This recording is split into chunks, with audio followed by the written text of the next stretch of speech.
All right, Mose, we're back again. We got a special guest on this episode, but we'll talk about that a bit later. But first, how you been, buddy? Guest. Are you hungover again? I'm not hungover because we're recording on a Thursday. And you're not wearing sunglasses? No, I'm not Stevie Wonder, so everything's great in my life. What's going on with you? Perfect. I think you have some news that you'd maybe like to share, maybe like to share. News is in the work. It's all in the works, so I don't want to be divulging much. Nothing's Are you one of those guys that confirmed. they can't say something before it's done? It's Listen, all business. all I'm gonna say is it's big. It's good. It's big. It's big. That's it. That's all I'm gonna say. time. I'm excited, but I don't want to jinx it because No. anytime you get a little too excited and tell people things, doesn't work out. That's the Mr. Robocop. That's the philosophy. People Robo don't understand that philosophy. joke, but I like to call Willie Robocop. And funny backstory, actually. So Robocop was the first rated R movie that my parents showed me and my siblings. Guess what age that happened at? Have you seen 6. RoboCop? No. No, it was like 7 or 8, and it scarred me for life. I'll never forget. There's a scene in that movie. It's 8-year-old me sitting on the couch with my siblings. We're pumped up because there's a robot cop on the cover of this. This is like the Blockbuster day. So we walk down to Blockbuster, we get this movie, and we come back. And I think the opening scene is this regular cop dude. He just lit up by this squad of gangsters, and it scarred me for life, fair to say. So that's my story off the top of the Potter. Do you have any childhood stories of being traumatized by movies, or was it just me? Yeah, Lord of the Rings, Fellowship Lord of of the Ring. Rings. Shut Holy up. How does Lord of the Rings traumatize someone? Gollum. That guy tormented my dreams my whole life. Oh, Gollum. Dude, the first movie when they're in the Mines of Moria and like he peeks his head over like that little like ledge with those eyes. Oh my God. I couldn't Like sleep an at night. absolute freak. And then Harry Potter 3. Dude, I'm just a pussy. Harry Potter 3. Holy Some soft shit. movies. You must have seen these when you were like 3. No, I was 15, but You were 15 and you were still scared. It's fine. No judgment. Judgment-free zone. well, anyways, just to switch topics here. Yeah, switch gears on you. Let's just hit the brakes. I noticed that Travis Scott dropped. Obviously, everyone knows the McDonald's Travis Scott collab. And I'm loving like the videos I'm seeing on TikTok. Like where they show up. They're so ridiculous. They're so dumb. I'm like, where the Nelk Boys should jump in on this trend. Yeah. They would crush it. They're getting in their own trouble. Maybe we'll save that for another day. Their latest drop got shut down by the police because they had a bajillion people outside of the Jersey Shore house. But that's another That'll day. do it. Yeah. They're not so popular in the media right now. But back to Travis Scott. I think just to the sake of time stamping this, we're recording Thursday, September 17th. And I think it's fair to say at this point that this collaboration has taken over the internet. Completely. And I wonder if it has to do with it just seems like a multimedia campaign in a way, because it's not just it's promoting through not just like the commercial they made, which was really cool, that animation I loved, but it's also like such a genius promo that opens up like the community in the world to create content around it, you know, like people on YouTube probably doing like taste tests or like I mean, it's kind of the same thing, but like it just opens up so many individual contractors, or not contractors, but just content creators, to make their own stuff and promote it for free. And like it gets millions of viewers because if it's funny, like those TikToks you're mentioning, like why wouldn't people watch? It's just Absolutely. like a win-win. Yeah. So for McDonald's. Let's and touch on Travis. TikTok really quickly. I think the funniest videos that I've seen are, so I bet last week, we'll call it for the sake of just guessing, I think I started seeing videos of people recording themselves ordering the meal, and then the McDonald's servers just being so disappointed because these kids are going up and they're like, yeah, you know what I want. Just absolute scumbag attitude. And these poor people making minimum wage just have to deal with this. So on that side, the videos are hilarious. I feel bad for the people, especially in the States. I don't think we feel it as much in Canada, but I hear it's terrible down in the States. But Well, you my can't favorite get the videos- meal in Canada. It's Oh, only in true. the States. True. There we go. First -1 on the day. -1 already. Anyways, but I think the videos that I like on TikTok even more than that are the solo creators who are going and remixing that. And I love the video style where it's one person, they kind of play two characters, and it's basically just a huge joke on the workers, I guess, just hating their lives while this promotion is going on. Well, I mean, I think you told me that the meal is like 30% cheaper on the Yeah. combo. Like, Yeah. why? So this is why I want to hit on this. So I saw this incredible tweet thread the other night, and we will link it in the show description, which we haven't done a great job of before, but definitely looking to provide some resources. Anyways, there is this analysis. This guy, I guess this guy went to McDonald's restaurants. He's somewhere in the States. And he was just basically seeing, how many people are ordering the combo, what kind of people are ordering the combo, and what he actually found. There's a great chart that we'll put on our Instagram. In terms of combos, the Travis Scott meal is actually 30% cheaper than your Big Mac or your quarter pounder combo, and it raises this great question of, okay, obviously when you have a collaboration with Travis Scott, he's got the scale and the celebrity where you're going to drive a lot of people to the restaurant. But at the same time, you have to wonder if part of the strategy with this collaboration was keeping the price of the combo lower, because then you're going to get people who are typically price sensitive to more expensive things. And obviously, anytime you have a collab, I guess the traditional way to go about it is, if we look at sneakers and merchandise and apparel, it's generally that these collaborations with rappers and influencers are kept very limited. And what happens is that the prices on these things far outstrip the supply, and you get onto these second market apps like GOAT and now I'm blanking on it, StockX, sorry. And these things are selling for 10 to 15 times their value. Obviously, you have a different situation with a meal. But I think it's really interesting because one of the things that this guy on Twitter said is that he watched a mom with a family of 3 or 4 kids go up and get 4 Travis Scott meals, and he kind of said something funny like, "Oh, like Travis Scott really securing the bag with McDonald's." And this woman looked at him and she basically said, "Well, it's basically the cheapest combo on the menu." So lots of strategy behind it that people don't see. I think generally you look at this collaboration and you point to the star power of somebody like Travis Scott. But in this case, I would argue that it's actually the pricing strategy that really drove a lot of purchase. Yeah, it kind of makes you think, like, should you value yourself cheaper? And we've talked about this before with, valuing yourself properly as a creative, understanding the business side. Should you value yourself cheaper to get more business? Like, where's the balance between, having proper value for yourself and making sure that you get business consistently and you're not losing so many leads that you get? So it's kind of showing us, I mean, it's a different industry, obviously food's different, but maybe cheaper is better because it ups the volume. When you do price yourself lower, maybe it doesn't apply directly to creative work. Obviously, you're going to figure that out by yourself. I was going to say that if you do price the meal lower, like they did in this case, you get that snowball effect of more people are buying the combo. It becomes a bigger story on social media. And then once that ball's rolling, I just think it gets bigger and bigger. And then it's at the point where the value of the advertising and the awareness on social might even outpace what you're making in top line revenue just from the cost and the revenue of the meal. Exactly. Well, I think this is the perfect time to introduce our guest. His name is Nodisco. He's a recording artist, writes his own music, and he's based out of Toronto. I've known him for a while now. Went to high school with him. And I guess without further ado, here's Chris Tefexis, a.k.a. Nodisco.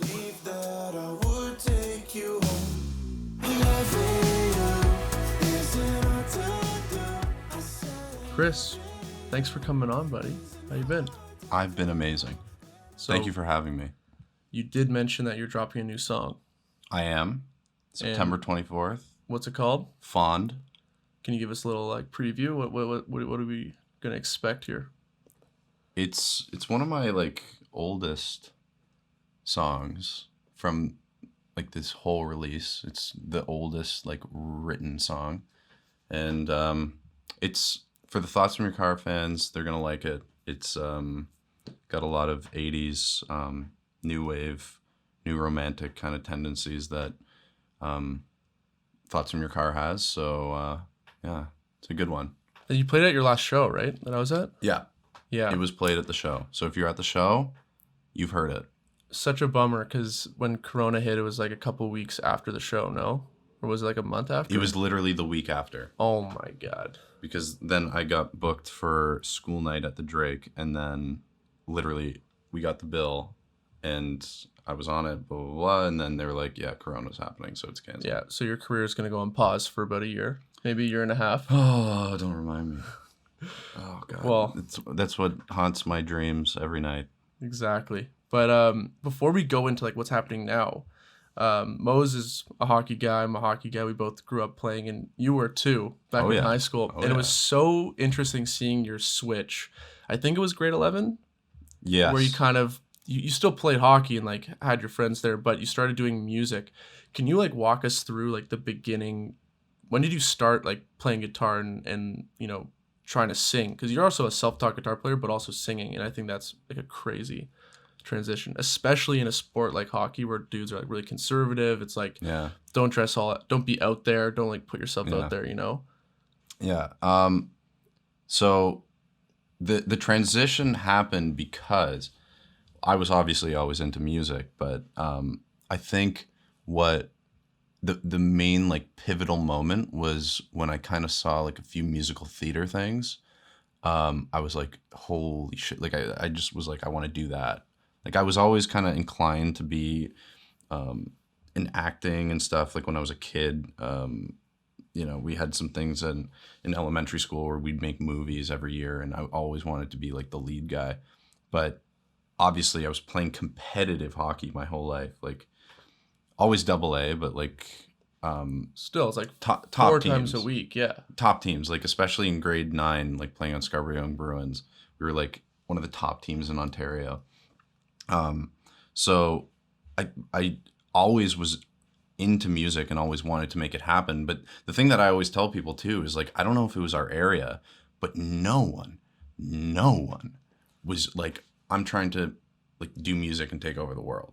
Like it was like, oh yeah, like we're all going to Queens, so like let's play guitar here and there. But like, who wants to actually like make the next biggest band or artist?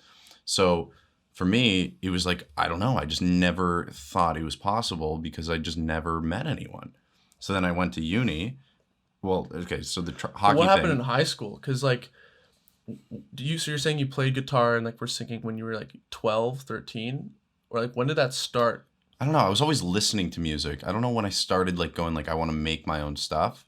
Probably, I don't know, 13. Really? Like beginning of high school. I don't remember really making music in middle school. I remember like being like, oh, I want to do this. But like, again, I just never met anyone. I think it also helped that like my aunt and uncle were like pretty famous like French musicians in Canada.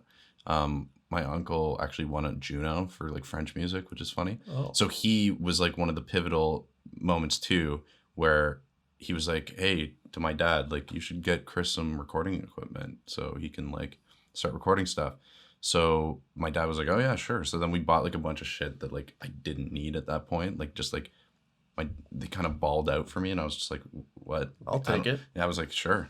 So then that happened. I was like, holy shit, I can start recording. And then obviously, you know, I used to do those drum videos and whatever. When was that? Grade 12? Through grade 9 to 12, I was doing True. those drum videos, and people always liked them.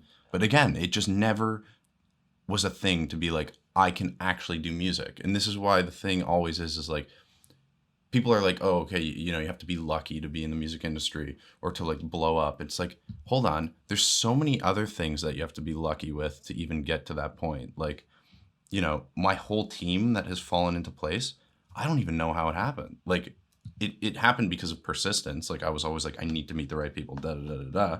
So, yeah, I think I deserve to be where I am. But like, if you aren't persistent and you don't like have that vision, you're constantly trying to make it happen, it won't happen. So I got lucky and met the right people, but like just looking back and like being like seeing the network that I've kind of built, it's like, wow, I can't, like, high school me would have been like, there's no way this is possible. So I remember you in high school, I was like, oh, he's like the athlete guy, like big guy. I'm a little scared. I was always a little scared of you. And then I think why does everyone say that about me? Because God, you have broad shoulders. You were like, you had like you had a girlfriend. I was like, you know, I didn't have a girlfriend. And like, I don't know, man. It was just like, you just had a vibe. It's weird that everyone says that too. It's not just me. Yeah. But what was it like when you came out that you were doing music? I think when I came out. You're gay. Yes.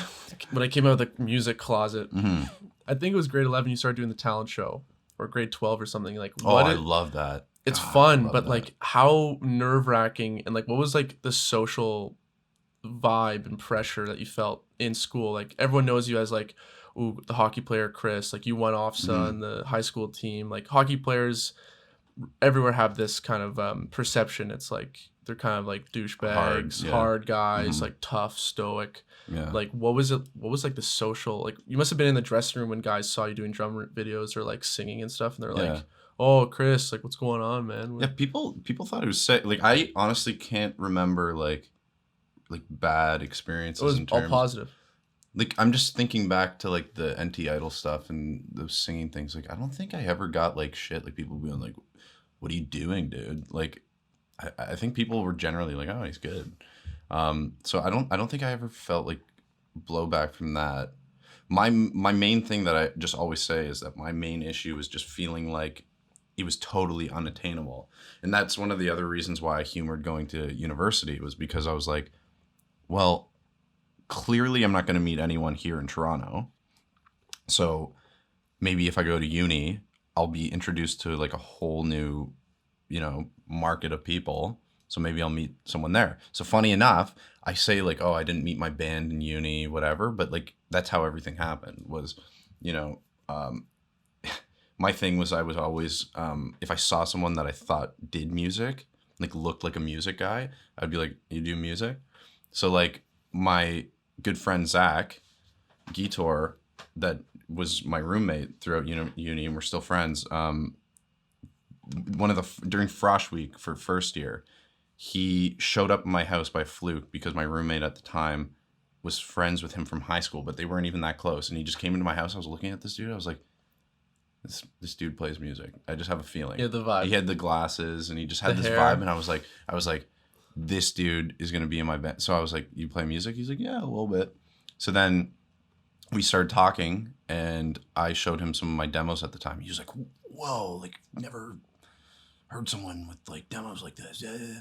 So then we started talking, and then he ended up being my roommate. And then that's how I was introduced to my friend's Valley, was through him. But was this after the first song? Remember Satin White that you dropped? Yeah. That was like first year. No. Yeah, so hold on. No, this was even pre-Satin White. Oh.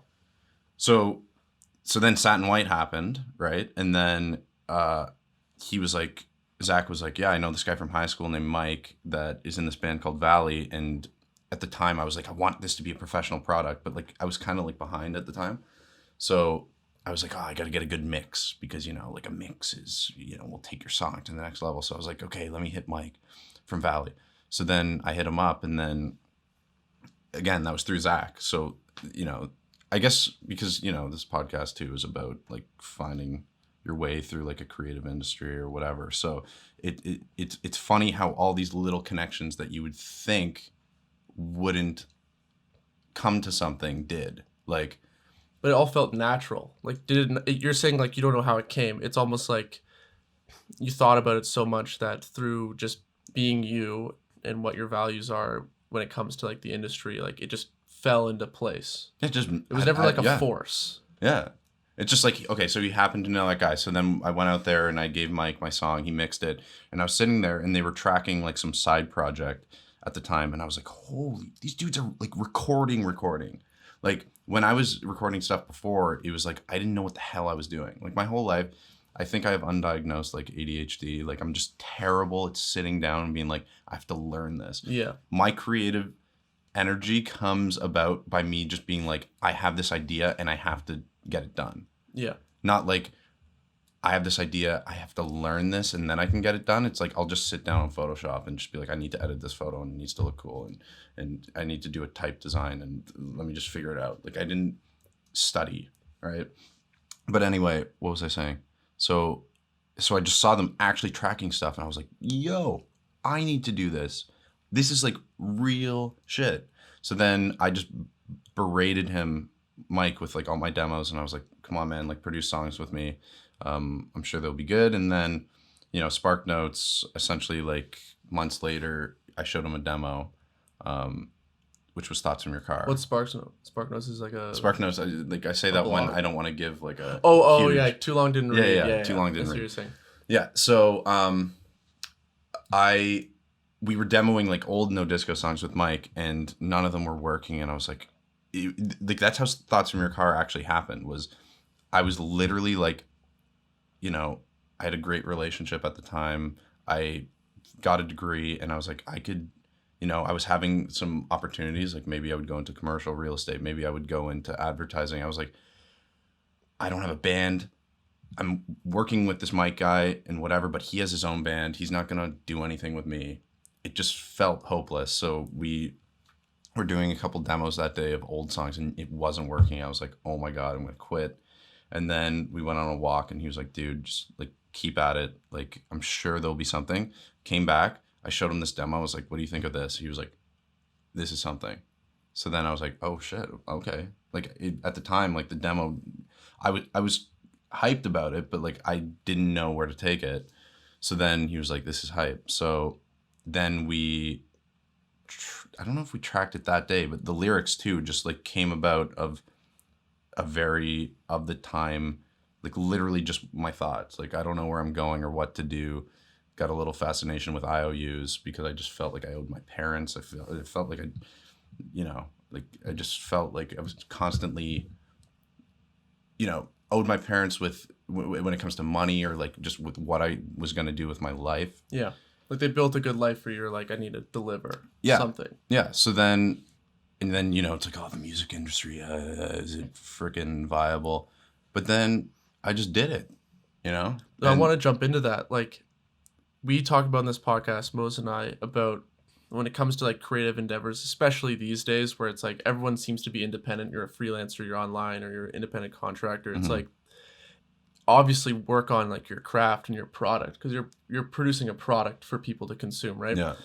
But there's also the service element, and there's also just like business acumen. So like, what did you learn on the way through? Like, what was your philosophy going into the music industry? As like, were you thinking about balancing business with creative, or were you just going all creative? That's a really good question. Because for me, I'm lucky. My mom's a CPA. She does my taxes and like helps me with finances. Yeah. Like she helped guide my business side, and I think that's why I was able to like quit all my jobs and just do full-time freelance. Right. Yeah. So I think that's a good question, because I particularly had that kind of conversation with a bunch of musicians, and then even just people that I talk to in the industry, whether it be like, people on the label side of things or whatever. There's a lot of artists that don't think of the business side. Like, for example, the other day I was just talking to like a friend of mine, and I'm already aware of this stuff, but there's so much more that you can learn. He's like, dude, do you know that there's like money sitting here for you from like US radio play, that like you haven't signed up for something so that you can't get it? I'm like, I think I'm aware of that, but like, holy shit, like I need to like get on that and make sure that there's so many different streams of income that are possible through music, that like a lot of people, because they're not talking to the right people, or haven't dived deep enough and been like, oh my God, there are all these income streams. They haven't. There literally could just be money sitting there waiting for you. So, that's one of the things that I'm really diving into now, is just making sure that, whether it be like, you can even make money through music with, when you play live shows, tracking them online with SOCAN, who's like the Toronto or the Canadian kind of like songwriters guild. and they kind of like take that's where all your royalties come through. Every live show you play, obviously I'm not doing that right now. Ugh, just got reminded again. Of the coronavirus that's ruined our lives. Yes. So, every live show you track that you played this song of yours, this song of yours, this song of yours, and then you get live royalties. Like there's all these things, and it takes a lot of like accounting and making sure everything's lined up, and when you play a show to come back and make sure that you upload so that you're getting that money. There's but where do you learn that? Like, well, that's the thing. Like, you get a manager? A manager can help, and then also just, I've through music met a lot of people. So, and I think it's a good life mantra anyway, is like, people that you feel are like super passionate or skilled or really know their stuff, like talk to those people. So, people that I've had really good experiences with, and I really respect their knowledge or their skill set. Like I make sure to like make a great connection with them and follow up and ask them how they're doing. So, with the dude that I talked to yesterday, I was just like, hey, how you doing? And then we just kind of ended up having like an hour conversation about like, make sure you get all these royalties from here. Make sure you get all the, so but again, this kind of speaks to like the whole way I kind of came here is just like persistence and networking. But like Mose and I have talked about this, and it's like some creatives, it's just not in them. Like they just want to do their work, their like art. Is there a place for those people in music? I know there's definitely a place in what we do. Mose is a graphic designer. I do video. Like you can not focus on your business that much. It still make it through. It's not like the end all be all, but like can a musician exist without understanding the business, which is not just like money, it's also just connections. So they can relationships. They can, but they're going to have more people taking stuff from them. Get the rub. So you know what I mean? So you can be like the most like in-depth like artist that there's business side to this. Oh, I'm just thinking about the art. But you best believe that there's going to be other people monetizing off of you. If you're not doing it, someone else is going to be doing it for you, and to the point that they'll probably take advantage of you. But see, again, this is why people get these shitty deals, and people have this weird, fake kind of idea of the music industry. They see rappers with these like stacks, and they're like, "Yo, what the fuck?" And it's like, dude, that's an advance. Yeah. It's literally prop money, pretty much. Like, means nothing. So, I got really lucky very early on. Like, my lawyer is really great. I think he's still Maroon 5's lawyer, and, helped them through their whole career, was their lawyer their whole career. I think he worked with John Mayer too. So anytime that I've had like a contract or something come up, I've sent it to him, and he's really helped. But, you have to be thinking of that shit that early, because if you're not, someone is going to take advantage of you. Literally, everyone is out to take advantage of you. And maybe it comes from my like conspiracy theorist Greek father, in a way. He kind of, he's always like, be very wary, And honestly, from what I've experienced, it's very true. Like, people will try to, if they can sense that like you don't know what's good, and they can sense potential. They can sense potential. You best believe they're not going to give you. No one's ever going to give you the perfect contract for you.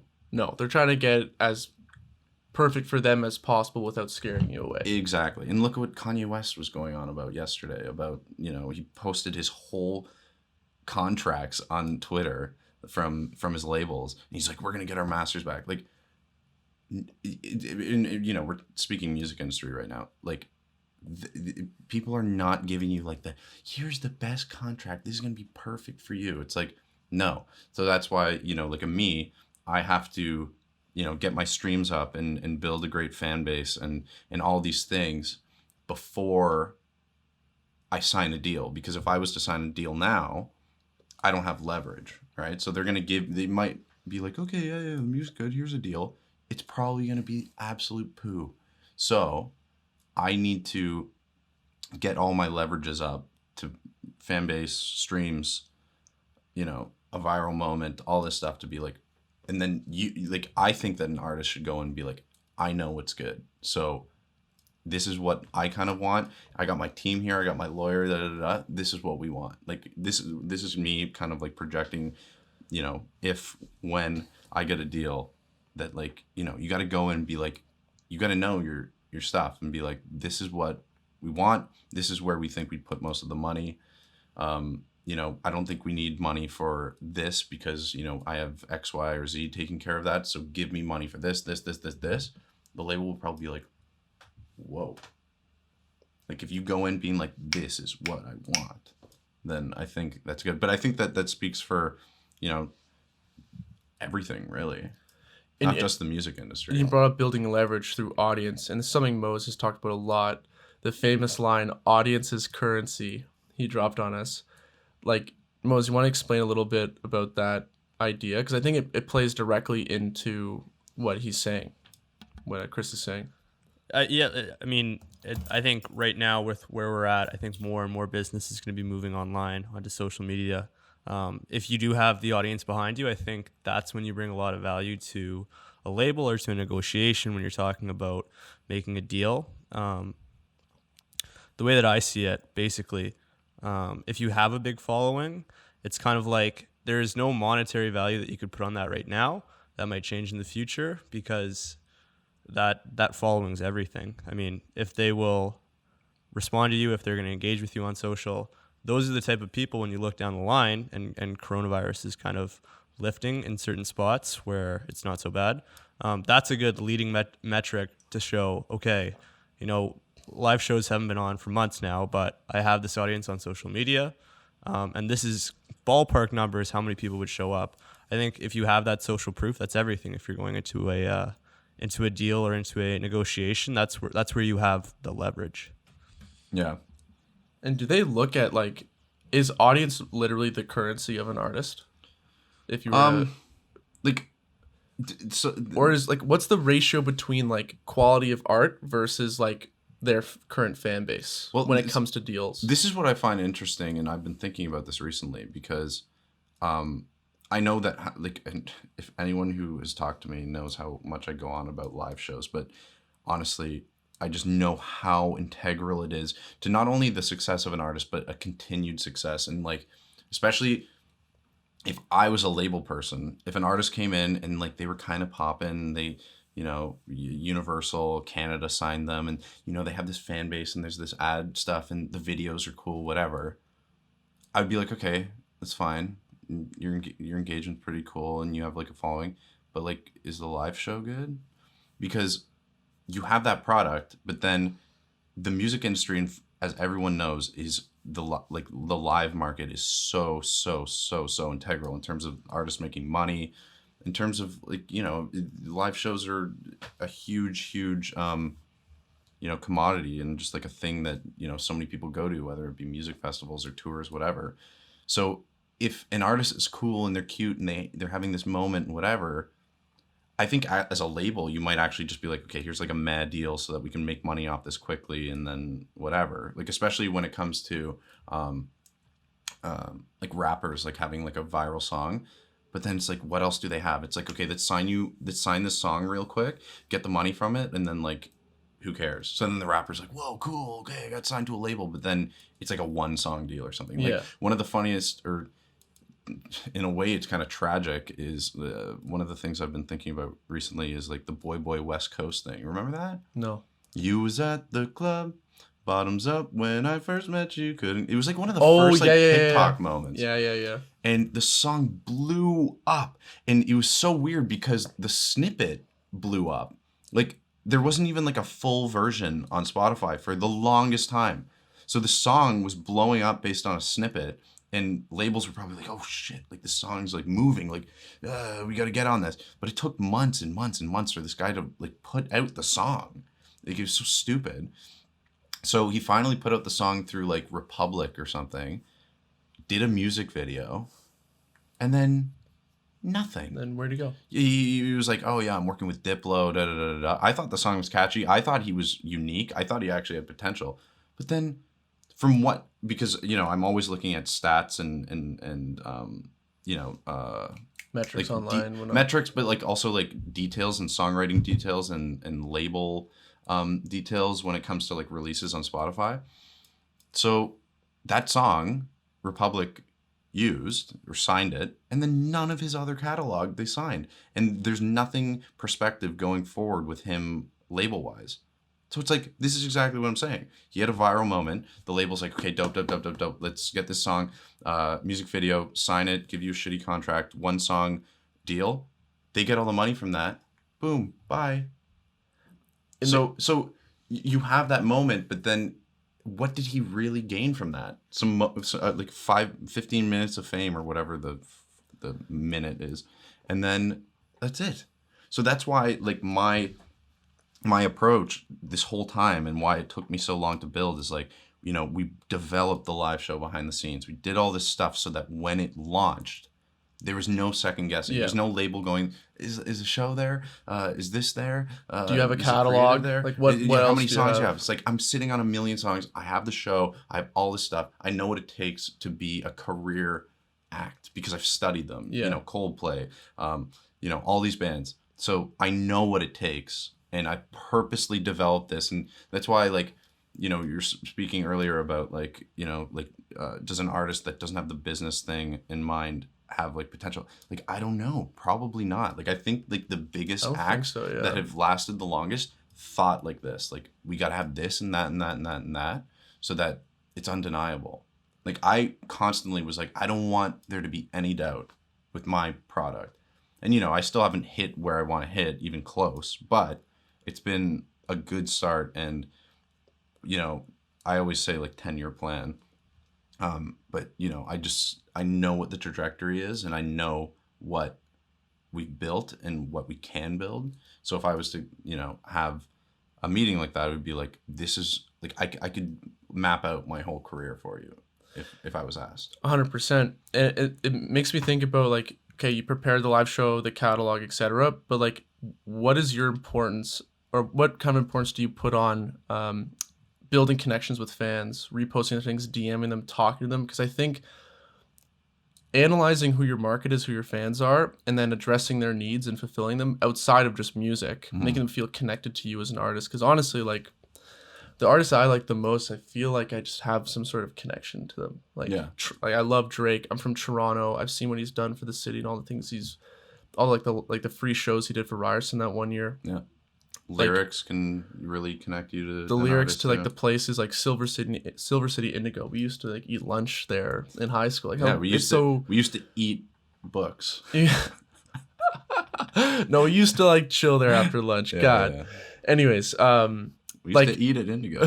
What importance did you put on, like, you know, building a relationship with your fans? Like, do you think just as integral as the music?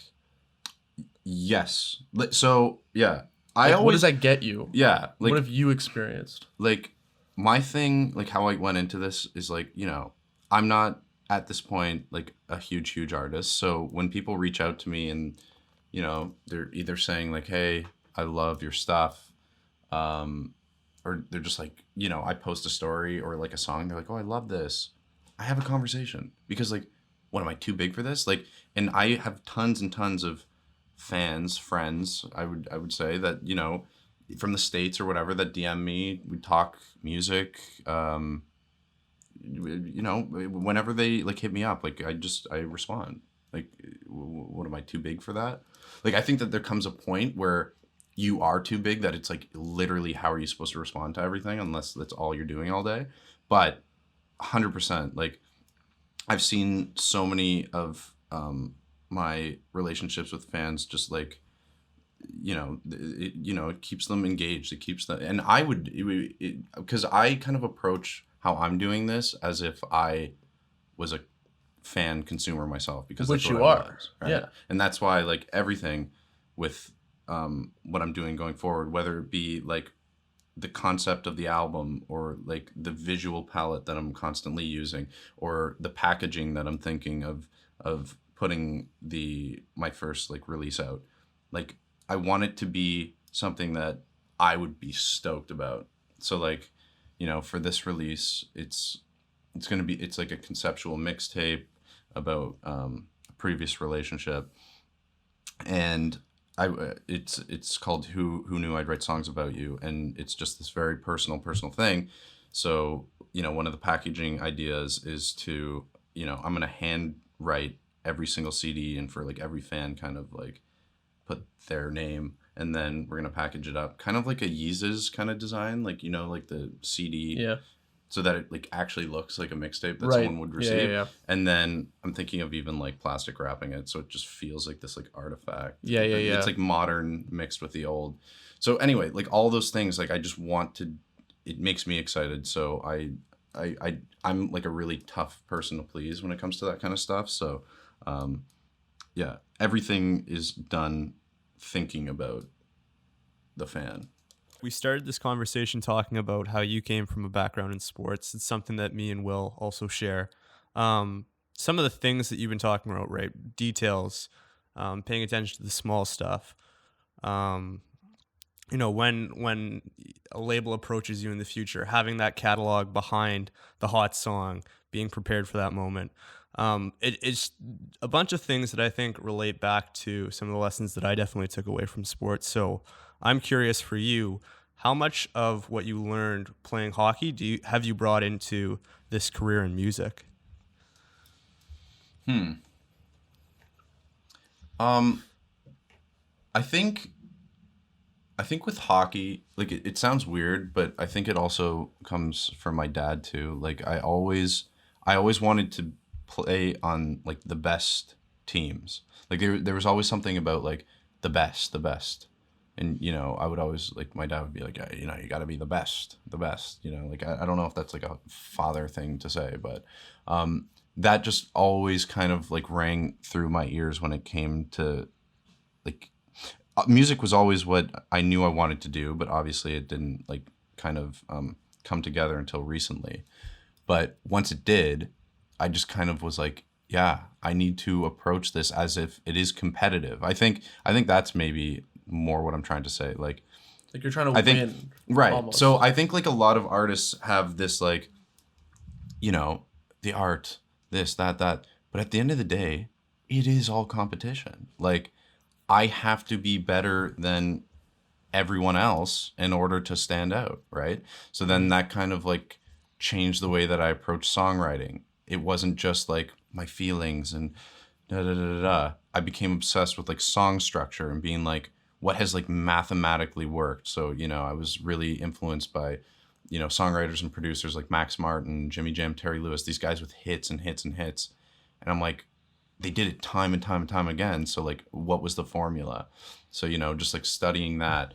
And obviously, and that's kind of like what No Disco is about for me, is like balancing being super, super real with lyricism, but then also like following song structure and being influenced by so many like successful pop records and everything from the past. Yeah, just being hyper focused on just like making the best product, but while still keeping like artistic integrity, because I don't want to ever sacrifice that. But you can still keep that and still want to make the best thing that you possibly could, and while being competitive too, because it's also very important for me to be very successful. So I know that means like writing pop music, writing stuff that a lot of people would want to listen to. You know what I mean? One of the most interesting switches that I've observed in myself is that, with creativity, I think it's very much an individual sport, if we want to call it that, something like track and field or swimming. Whereas I had a background in hockey and team sports. So I'm also curious kind of what are the things we talk about competing against other people in creativity, but at the end of the day, I think everyone brings their own unique perspective on their work. So I'd be curious from your perspective, how did you make that transition? Obviously, when you're competing in a team sport, you have other people around you and you have to kind of integrate with them. If creativity is a sport, again, it's more individual. What have you learned about pushing yourself? And you talk about delivering the best product that you can. And you also talked about, breaking down all the parts. So there's a melody, there's the vocals in a song, there's structure. Well, beyond the preparation, what are the things that you've learned about competing against yourself, and kind of how does that shape your own songwriting and your creative practice? Well, Before you jump in, yeah. try not to, because it's picking up every time you like touch. Oh, okay. Because you're doing this and I can hear it. Oh, I do it all the time too.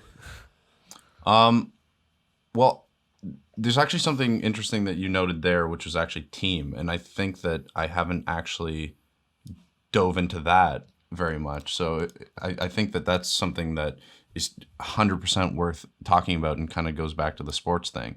Like, I wouldn't be in this position if it weren't for so many people that have come together and just like believed in, this project.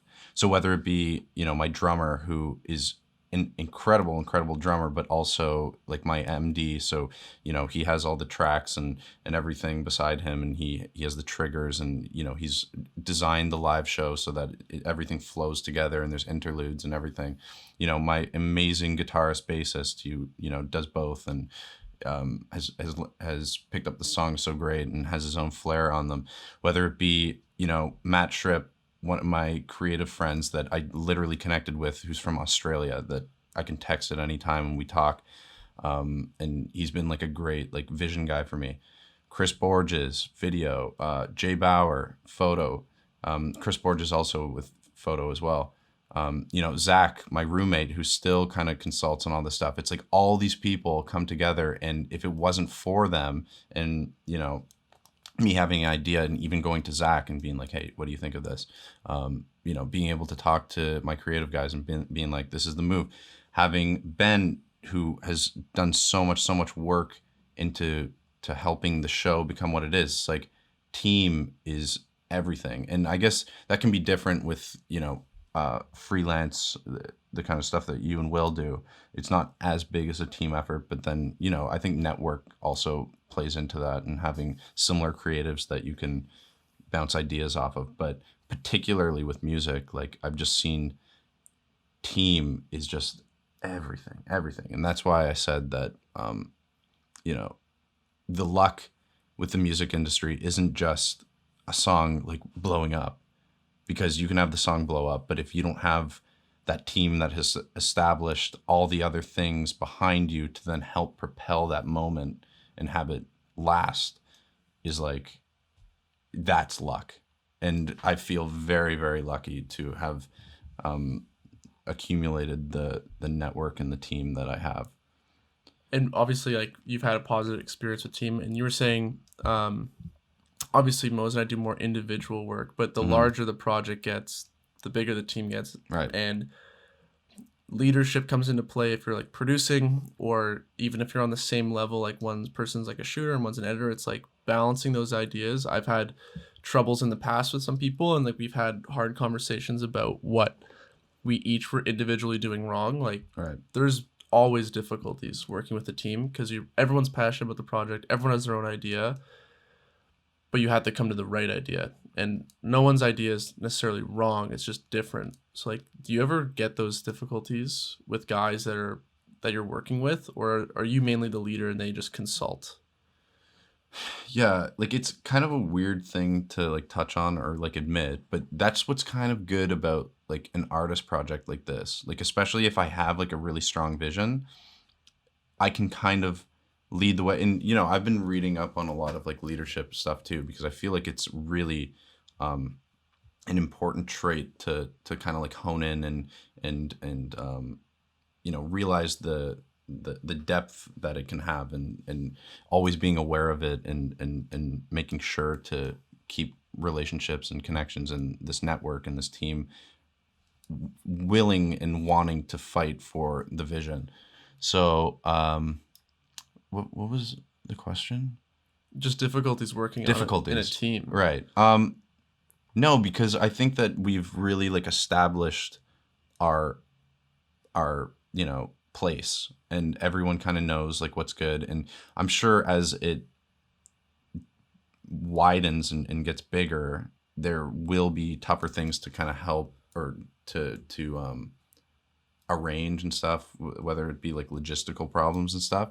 But otherwise, what's great about this industry is like, okay, there's the lawyer, there's this guy, there's this guy, there's this guy, and they all kind of like have their jobs, rather than like, you know, maybe a company that has like a couple like top people that are like, this is the idea, this is the idea. I generally, what's great about this is like, I am the type of person to have a really strong vision about the whole thing. So I think that also helps. Because, you know, there are artists too that, you know, especially some label acts that need like, you know, their creative team that, you know, they didn't hire, or it's not like someone that they found. They're like, I believe in this guy, bring him on. It's just like, oh yeah, our creative guy will help you. Yeah. Like I've like chose this whole network. So I just believe in everyone. So there isn't really like fighting. It's like if I have an idea for like cover art or something and I send it to, you know, Matt in Australia, and he's like, this is cool, but maybe this color is a little weird. Great. And then we can fix it. Maybe we don't. But it's always great. Like I just have people to consult on like every choice. It's like the dynamic's different. It's like you have your vision, you're executing, and then people are there to facilitate it rather than like actually be equally a part of it, where that causes the friction. No. Yeah. But I would have thought like making the music, because I know you write with another guy. Yeah, Millen. Mm-hmm. Like that's probably more where a difficult or like a disagreement would come in. Yeah, we definitely have disagreements, but again, Millen and I's relationship is like incredible. Like we have so much fun when we record, and that's another thing with music too, is especially nowadays people kind of like jump in sessions. That's the thing now, sessions. Maybe it's always been a thing, but it's like, oh, I'm going to do a session with this person, this person, this person. It's like, but you don't know them. So like I've found that the best music, at least for me, is like making it with people like I love making music with, and we get each other and we know like what we're into, and you know, I know what he's going to do with like a vocal melody or whatever, but so much of it now is just like, I'm going to jump around. It's like, but you don't know these people. So like, how much does intimacy play into like quality of music, or not quality of music, because you can hate someone and make a great song? Like Max Martin, how many hit songs has he made with like Britney Spears, Ariana Grande? Like, is he really buddies and close with them? Maybe he probably not. He probably is. You think? Yeah, they probably like hang out and do a ton of work. Like, but there's a lot of like now just like people that are just kind of coming out. It's like session with this guy, but they're not like working on for days and days. Like when Britney Spears or Katy Perry or whatever making a record, it's like they're in there like every day. You know what I mean? So how much does intimacy play with the person you're working with play into just the process of making it? Like as weird as it sounds, it's so important. Like the dudes I make music with, I'm like, damn, I love making music with you, bro. Like how well do you think you have to know a guy before you can make banger shit? Is there a benchmark? Maybe I'm just like a weird guy. Like I, you know, even when it comes to women and stuff, I just need to like know you. You know? Just gotta get to know you. Yeah. So I don't know. For me, you're a wine and dine guy. I'm a wine and dine guy. It's just very, I don't know. It's just very important. It's like, it is weird. I kind of do have that. Like, it's like a parallel with like women and like even like music. I don't know. It's just a very like personal thing. And I really believe that like a very good creative relationship makes the best stuff. Like there might be cases of it, but I would assume that it's probably rare that like from one of these like songwriting camps or whatever that people do, that two people got in a room and they just made a hit like that. I wanted to jump in quick. We're talking about relationships right now. And one of the things that I've kind of learned along, because I think especially when you start out, I definitely wasn't the best collaborator, I would say. I think most of the time I spent was just trying to learn my craft by myself. But one of the things that I've taken out of kind of building with other people more is that I think trust plays such a huge role in a creative collaboration. And to get there, I in my experience at least, I think that trust is developed through disagreement and creative conflict. So I'd like to talk a little bit about, we talked about disagreement before, but when you are building these creative relationships, what are the kind of things that you're looking for the other person to bring? And then what are the things that you kind of pride yourself on bringing to the table? That's a great question. And it, again, I guess like what's very interesting is I kind of like see it how I see romantic relationships. So like I'm the type of guy that like if something's wrong, I'm going to say it, right? So there's like a lot of people in, you know, even romantic relationships that's like something's wrong, but they don't want to address it, you know. Da, da, da.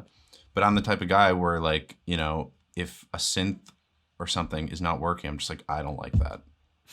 And that can come across as if I'm like a dick or whatever, but it's like, that's just my opinion. Like you can disagree, you know, you're making the song with me, but like, that's my opinion. I'm just going to say it to you. And I'm not afraid of hurting your feelings because at the end of the day, we're trying to make a good song here. So that's just what my inclination is.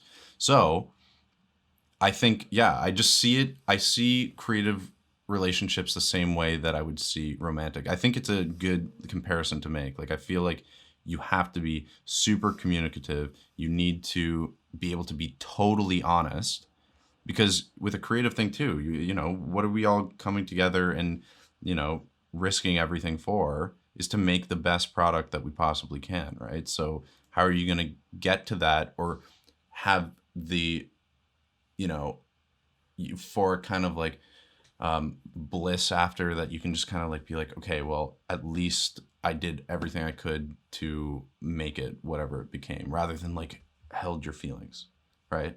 But again, with any relationship, I think that that's incredibly important is like communication.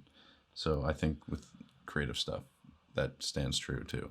Exactly. I don't know how you guys feel. One of the things that I've definitely had to work on is being a little bit more honest and direct with people. I think my tendency, at least, is to try to find the best in an idea, but at certain points, you definitely have to be black and white and say like this isn't working in the project, and we need to do this better. Which is something that I think Will does really well. Like you are not afraid to speak your mind. Oh, yeah? In any kind of creative partnership, but there's value to it because at the end of the day, right? You do only have so much time. As much as we wish that you could spend hours and days on end working on a project, you get all of the details straight and you realize your creative vision. At the end of the day, if you are being paid for it or you're making music, you obviously can't spend forever on a track. So I think honesty is almost the shortcut to results. Right. And I feel like if you're working with someone continuously and you keep having these really toxic disagreements, it's probably like a hint that that relationship is not working. So, you know, creatively probably is not a match. But if you're working with someone and, you know, you have those disagreements, but then ultimately you always come to something that you're both like, or, you know, whatever the group size is, you're like, this is sick. You kind of, that's what I think happened with Millen and I is like, initially he was like, God, Chris is always fucking yapping, whatever. But then, you know, it kind of came to this moment where we're like, wow, we're making great music time and time and time again. So I think he's like, Chris is annoying, but we make good stuff. So I'm going to put up with it. So I think that there's definitely also, you know, times where people are like, I just can't work with this person, and that's fine. And I've sometimes got that I can be hard to work with certain people. You know, personality types sometimes just clash. So again, speaking of luck, you know, you just kind of have to hope that you fall into like a great creative relationship, or, you know, it's tough, but I feel very lucky that I'm surrounded with people that, you know, put up with me, and, you know, ultimately I put up with people too, you know, but it's not a big deal. As long as the product is good, let's go. Exactly. I want to shift gears though a little bit to the tech side of music. Sure. Not necessarily in program, but like whenever Mose and we've been working on projects together for a while. There's always like a discovery phase, and actually Mose put me onto this more. It's like spend like a couple hours or an hour like finding inspiration, cataloging it, finding what you like, the timestamps, then you write out some ideas you thought of while you were listening to it.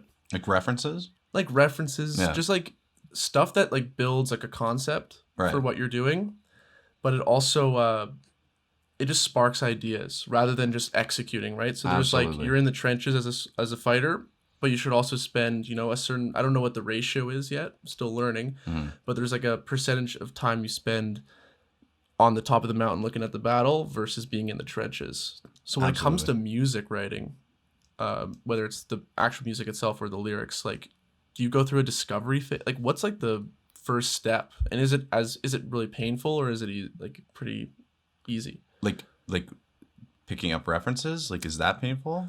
Not just that, but just starting the writing process. You know, you Like talk finding about, inspiration and like Yeah. making a song happen. exactly, yeah, because putting pen to paper is the hardest part, Yeah. and actually sitting down. Yeah. So I'm a huge reference guy.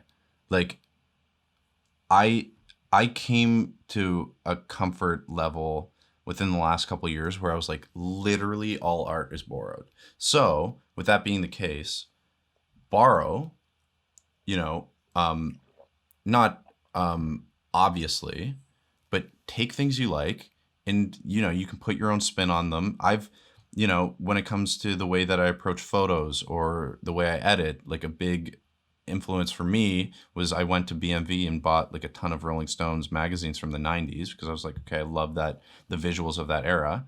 And then I just would look at a photo and be like, oh, I like how this was cropped and how the text was laid there, so I'm going to do that. Just little things like that. It's like, okay, someone else did that. Did I steal it? No. But I just saw the framing and I was like, that's cool. When it comes to song structure, even, it's like, okay, so I listened to, for Thoughts from Your Car, I was listening to a bunch of Jimmy Jam and Terry Lewis's production at the time. So I was like, what if we had some crazy R&B, New Jack Swing, like drum break within this, like, alt rock song? And then I just did it. Like, it wasn't like a direct copy from any of their records, but just the idea. So like, I'm just always listening. And I think that kind of speaks to like the whole way that I approach music too, because, we brought up that like I'm self-taught. I don't know what I'm doing. I just listen a lot and I just make it happen. Like, I don't know how. So like, with songs, I kind of went on like a long, what's it called? Like when you're just like out of inspiration for a long time? Writer's block. Writer's block, yeah. I had writer's block for like months and months and months. And then the other day, I don't know how it happened. Like it just came to me, and I wrote this song called The Last Time We Made Out, and it's really great and I'm excited about it, but I don't know, it just happened. And then recently I've just been writing, and I can kind of like, for example, I'll have like an acoustic song idea, and then I'll be like, because I write on an acoustic guitar or like a piano, but then it's like, what the problem always is, and why producers are so important, is it's like, okay, so you have the song, but what's the production approach? Like, how are we going to take this song? What's like the sonic palette going to be? And what other way to do that than be like, oh, what if we did it kind of like this Coldplay song? So like one of my songs that's going to be like probably the closer of this record is called Cry For Me. And I wrote it on piano. And then I'm like, yeah, like, where are we going to take this? And then I'm just listening to music. I was listening to A Rush of Blood to the Head by Coldplay, that whole record. And then it came to the song Amsterdam. And I was like, yo, we need to produce it like this. But not exactly like that. But it's like, okay, so, the song should start with like slow keys and then kind of like have this build, and then let's track live drums and kind of have this huge closing with like cymbals and maybe even strings. And so that's what I'm talking about. And when people ask me about songwriting, it's like, listen to what you love. And then don't be like, I'm going to totally copy this. But that's why I listen to so many different types of music and there's so many different records, is so that I can draw from like a million different things. So I can be like, okay, the drums from here, the vocals from like this Janet Jackson record, so that no one can figure out what I took from. Right. You know what I mean? But it's also like, what I'm getting, and this might be hard to articulate, but you're not taking like if you look at a building and how it's made, like you like set up scaffolding, and then you set up like the skeleton of the building, then you put the walls, the windows, everything. Like you're taking out like just the windows, or you're taking out just the scaffolding, or just like the framing of the building, one piece from tons of different buildings, like different little aspects. So it's 100%. Like, you're not even just copying like the notes they use. It's just like the way they like shaped how like the progression is or like the speed. I don't know much Yeah, about music. yeah. But like, you know, I've even talked to people that like paint, and they're like, I don't know what to paint. I don't want to like copy this. And it's like, okay, don't copy it, but like, you know, look at like a bunch of painters that you like, and you know, just look at a bunch of images that, and just look and search for the inspiration. Like what I used to be like, I don't want to. And that's one of the reasons I didn't learn guitar. I didn't want to learn other people's songs.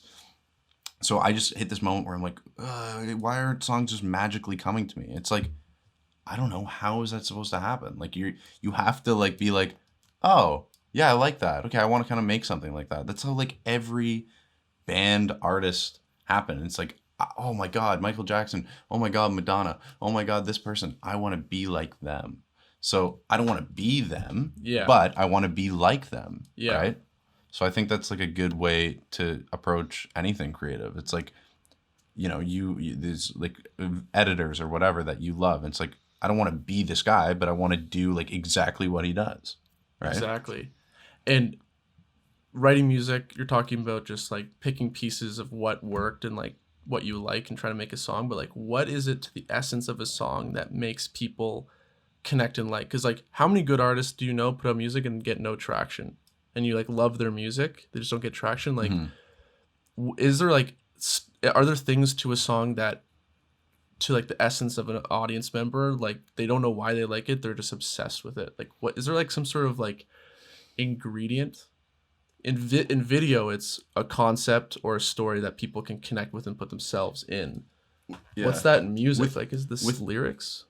With music, I feel like it's too nuanced to ever know. Like, I think that an artist, whether it be like a story, you know, lyrics, obviously like a voice, can make like an artist have like a huge career. Like with those things I was talking about, like a whole vision, a live show, incredible, you know, incredible vocals, great songwriting, like that can make like a career artist. But then again, like you'll have songs like the other day Vice started, they're doing this like documentary series on YouTube where it's like 30 minutes and it's like how this song blew up. So they did like Shaggy, It Wasn't Me, and I'm blue, abadi, abada. Oh my God. So like that song blew up, but it wasn't the lyrics. It wasn't the band. The dudes were all wearing like alien costumes on stage. Like people were wearing like, yo, Eiffel. That's a cool case study. It is. It's really interesting. You should watch it. You know, I don't think like the whole world was like, holy, like these dudes are so dope. It's just like, I don't know, it was just a weird catchy song. I'm blue, abadi, abada. And then, you know, so, you know, the recipe there might be, I was talking to Millen about it, the piano melody was beautiful. It was just like, like it's just gorgeous. Yeah. So then you just throw like a very accessible vocal melody over that just mimics that incredible piano line. I'm blue, abadi, abada. Like everyone in the world can sing that. Yeah. Boom. I don't know. Like, I don't think that you can scientifically be like, with a label, be like, I wrote this weird song. If you brought that into a label, they'd probably be like, okay, it just happened. And same with It Wasn't Me with Shaggy. It's like they made the song. It wasn't going to make the record. An A&R came in and was like, whoa, this is really good. This label still didn't make it a single. Then some dude started spinning it in Hawaii. And then people were like, what is this? What is this? And then from Hawaii, it just became a world hit. Fuck? From just that one you have to watch in particular. That one was really, really interesting. But yeah, so to answer the question, I think that I know what the recipe is. And that's why I've, you know, kind of manifested within my own artistry to be like, nothing's fake about me, but I just trying to pick and choose, you know, how you deliver yourself to the public. Yeah. You know, I think I know what I'm doing, but at the end of the day, like you don't know until it happens, right? So, you know, it's been a great first year, but you gotta keep going and keep putting out content and keep dropping music. Like one of the things that I'm sticking to is consistency. So I know I've heard from friends like, they're like, Chris, why is it taking so long to put out music? But at the end of the day, even though it's like a couple months, I'm constantly putting out music. There's never going to be like a break of like 6 months or a year. Constantly now, it's going to be like every month and a half, every 2 months, because it's kind of hard putting together video content too. Yeah. Like it's a huge thing, and then balancing that with work or whatever. It's not easy, especially without a label.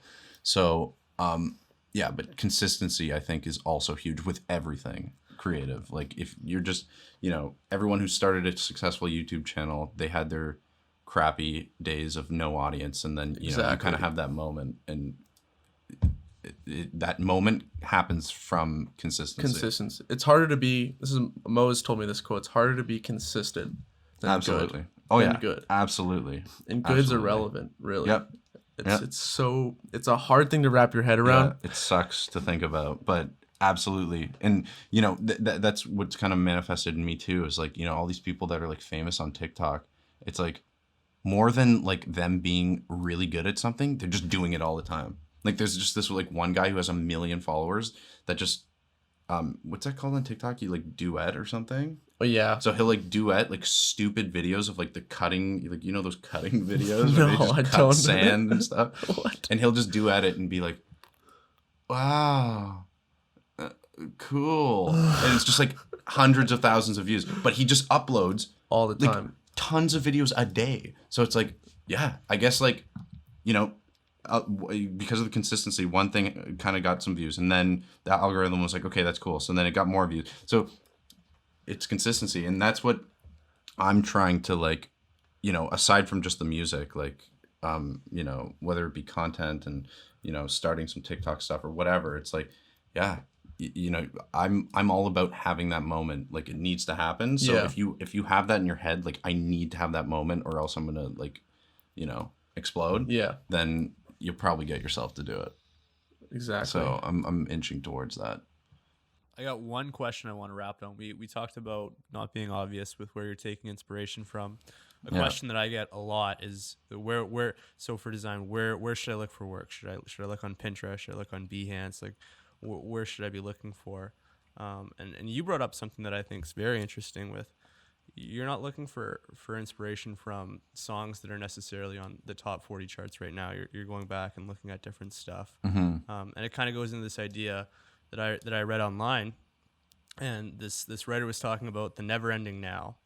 So most of the information that we consume consistently on a daily basis is from an Instagram feed that is designed to keep you engaged, right? It's showing you new content all the time. Yeah. And what it's doing is that I think it really creates this effect of our lives are happening constantly. Our lives are being compressed into this 24-hour window. So if you're talking about inspiration and being not obvious and where you're borrowing from, one of the things that I like to think about is the farther back you go, the less chance that somebody else is going to be seeing the same thing. So Exactly. I think the example that you gave was that when you're thinking about your cover art, you're looking at old Rolling Stones magazines and CDs.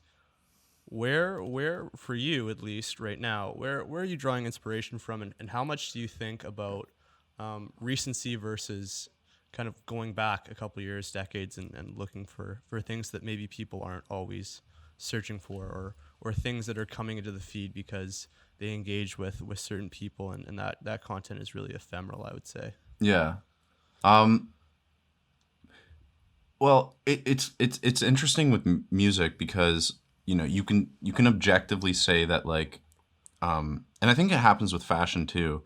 Like, what is it, like 20 years? I think they say like there's always like a revival of an older era of like 20 years. So I think the 90s is kind of in right now. Yeah. So that's why like I'm not doing it because like, well, everyone else is doing it, like in a way kind of, but I just love that era. So I think that it's good to find the perfect balance between borrowing old stuff but then also the new. So that's what I think has really helped me, is like whether it be with music. So I'm like always enthralled with older stuff. I don't know why, but so I tend to really be honed in on that. So with music, I borrow a lot of older stuff, but it's great because Millen has a very of the now kind of taste in music. So we kind of balance each other out. And then when it comes to creative stuff, I also kind of tend to borrow like visually from the past, but then you know, whether it be Matt Tripp, like my guy in Australia, he, you know, works for literally a design firm right now. So he's very up with current trends and stuff. So, you know, even in the past when we've discussed like my visuals, he's always been like, one of his quotes was like, what was it?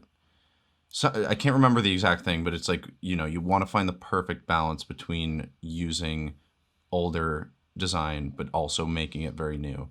So that's why, like, even like with my, you know, with the design of the EP, I want it to feel like this old artifact, but I also want to wrap it and package it as if it's like a new thing. So you're like, wait, what? I want it to create like a cool, it's a contrast almost. Yeah, contrast, dichotomy, like just this weird like thing.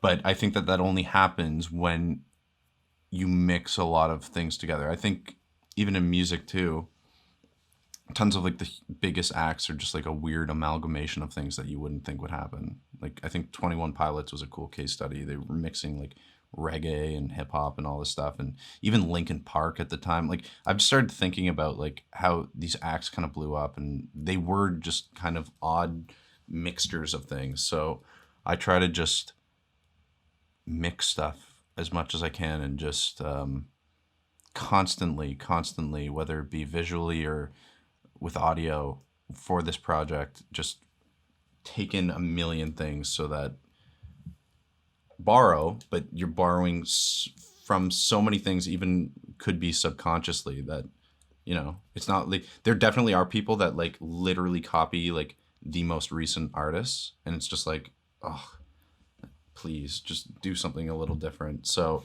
it's very important for me to just make sure that it's nuanced enough that no one can figure it out. I also wonder, like, you said you're like looking to mix things, and then we look back at Linkin Park and other acts that combine things. I wonder how much of that is them actively looking to like mix and like draw from inspiration versus like, this is just what I like authentically, and this is my genuine expression as an artist that just is from my essence and I'm putting out there. Like I actually wonder how much is contrived versus just natural. But see, I used to think like that, and I used to think that like everything was organic, whether it be music or whatever.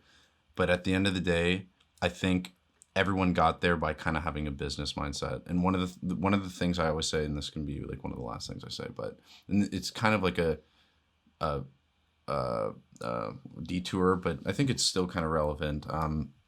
There was this story, I don't know if you guys listen to Bon Iver, but you know, he's still huge. He plays arenas, but you know, he had this moment back when he released his record for Emma forever ago, and there was this whole story that he went to the woods and he was alone and depressed and his relationship ended, and there was all this shit, and then that was like the story that people were talking about, and then I was like, did this guy like? So hold on, there's this whole like ephemeral, crazy, sad story, and the press just picked up on it? Or did this dude go, I have to sell this record, so here's the story? Could be, I'm not saying that the whole thing's contrived, but this guy went, this is the story, let's give this to the public, and then this is something to help sell the album. Yeah. And I'm kind of breaking the fourth wall here, just so everyone knows. These aren't my secrets. I'm speaking, you know, I'm not doing this necessarily. But you know, at the end of the day, like even if it's not like that contrived, it's like you want to reach that audience. So there needs to be something to get people engaged and excited and something to talk about. And you know, that's why it's upsetting that live isn't here, because, you know, I was banking on that to be a way for people to talk about me. Exactly. But then, you know, now it's transitioning into video and trying to do stuff that, you know, excite and create conversation. You know, gotta tell your story in a different way through performance. It's always got to be a story. Always. So, well, I guess that's it, Chris. Man, thanks for coming on. This is perfect. So fun. I love this stuff. This was a blast. We got to jam again soon. This was awesome. Yeah, we'll have you on again. Next song drop. Let's fucking get it. Let's go. Hey, no swearing. Distribution. Bro, this is not FCC approved. This is just let's go. Right. Well, that was amazing. Yeah, that was good. That was really good. Wow, first interview. A little bit weird doing it kind of live. Obviously, he was at your place and I was in Thunder Bay, but I think we got some good stuff there. It was good, and like I knew I wanted to bring him on because him and I always talk about this kind of stuff, and like he just has so much to say about the creative process and the whole landscape, and especially when it comes to what we talk about so often is, combining the business side, building connections, providing good service, understanding your worth, versus, or not versus, but in tandem, working as equally as hard on your product and like your art. Absolutely. That's what it's about. I think it's performance creativity, and it's very similar to being an athlete, but I don't think we think of those two things as the same thing, but they are much more similar than people might be led to believe. Exactly. I got one little nugget before we sign off here. Barstool Sports. So I think last, or maybe this spring, they were acquired by Penn National, which is a huge casino business, I believe, and a sports book. Maybe I'm messing that up, but either way, they allow people to bet money on sports. And a tweet came out from CNBC today that says Penn National, they're a publicly traded company, right? People can buy stock into them. That's what made Dave Portnoy a $100 million man. So the chief financial officer for Penn National set their price target for the quarter 70% higher than they originally planned it. So obviously that's huge. And he cited, Cha-ching. quote, Portnoy momentum will keep driving the stock up. So at certain points in this conversation, we touched on the importance of having an audience. This is kind of the real world business example playing out in real time, where you have a guy like Portnoy who started this media company, but as much as it is a media company, it's really driven by talent, the same way that Hollywood or your traditional forms of media are driven by talent. And I don't know, this guy can, based on his track record, he could go into any vertical, sports, financials, I don't know, cooking. Is there going to be a pizza with Portnoy cooking show maybe down the road? Ooh. Probably not, but it's one of those things that's fun to think about. And it comes back to having an audience and driving attention that way. So it's like, how do you curate that audience simultaneously? Exactly. Yeah. And that's what Chris talked about, or rather nodisco. It's like, how do you build that audience who like buys into you and loves you? And that's through connecting with them on social, through your music. But one thing he keeps on bringing up with me off the podcast too is just the live performance, like what that means for the fans to see a show, like a completed show. So important. It's huge. And a huge challenge for him, right? Because we don't really know when we're going to have live concerts, live performances back. The very end of the conversation that we had with Chris, we talked about having the ability to share your story when you don't have the live performance, and video is going to be such a huge part of that. So that's just something to keep an eye on. I think you could look across at your favorite artist, and outside of the music that they're producing and the connection that you have with the music itself, thinking about how you bridge the gap between, like I think Chris said at certain points in the conversation, he focuses a lot on consistency, and then on the other hand, you have the quality factor, right? You want to put out a piece of music or a piece of content that that showcases your work in the best light. Quality is important to me. I think it's an important value to you as well. But if we're thinking about musicians and performers in particular, that quality comes at the cost of time. You have to put time into your project to make it good, and to bring the quality that you're looking for. But at the same time, if you're not consistent, I always say, we brought it up in the conversation, it's harder to be consistent than it is to be good. So for musicians, you don't have that live performance aspect of your career anymore. You better get really good at telling stories on social media and connecting with your audience in that way, which is something that I think you know one or two things about. So yeah, and actually Chris and we got a little project in the books. I'm working on it. I'm shocked. I'm not going to tease too much, but it's just on TikTok. He wants to do a couple things, so that's going to be exciting. But yeah, it was honestly a great episode. we're gonna have him on again because I feel like I didn't get to ask too many questions. I mean, I asked a shitload of questions, but I didn't get to ask some of the questions that I was looking forward to asking. So we'll definitely have him on again.